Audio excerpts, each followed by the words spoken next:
শীতের সবজির বাজার পরিস্থিতি জানাতে মানিকগঞ্জ থেকে যুক্ত হচ্ছেন আমাদের সহকর্মী আশরাফুল আলম লিটন।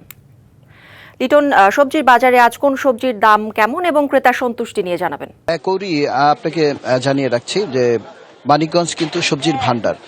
তো এই যে শীতের যে ভরা মৌসুম, এই শীতের ভরা মৌসুমেও কিন্তু সবজির দাম কিন্তু এই তুলনামূলকভাবে ক্রেতাদের নাগালের কিছুটা বাইরেই বলবো আমি।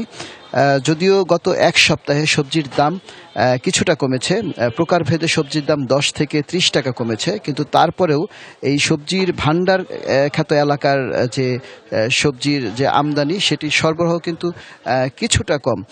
এর কারণ হিসেবে আমাদেরকে যে বিক্রেতারা যেটি বলছেন যে সম্প্রতি যে বৈরী আবহাওয়া তৈরি হয়েছিল কুয়াশার কারণে, সেই আবহাওয়ার কারণে কিন্তু ফলনে কিছুটা বিপর্যয় হয়েছে।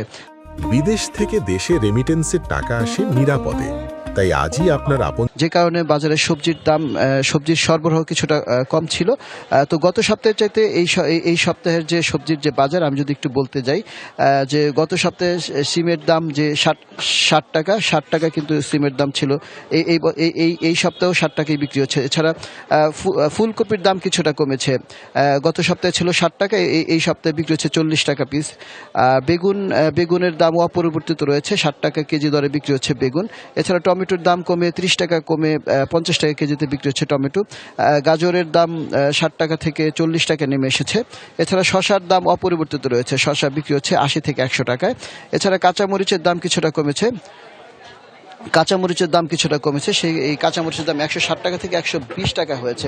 তো আমরা কৃষি বিভাগের সাথে কথা বলেছি, কৃষি বিভাগ যেমনটি বলছে যে বর্তমানে যে এখন যে ভরা মৌসুম, এই মৌসুমে যে সবজি মাঠে রয়েছে সেই সবজির উৎপাদন এবং সরবরাহ আগামী সপ্তাহে কিন্তু বেড়ে যাবে। তখন কিন্তু এই সবজির দাম অনেকটাই কমে আসবে বলে তারা আমাদেরকে জানিয়েছেন। তো কৌরি, এই ছিল সবজির বাজারের সর্বশেষ খবর। ধন্যবাদ আপনাকে।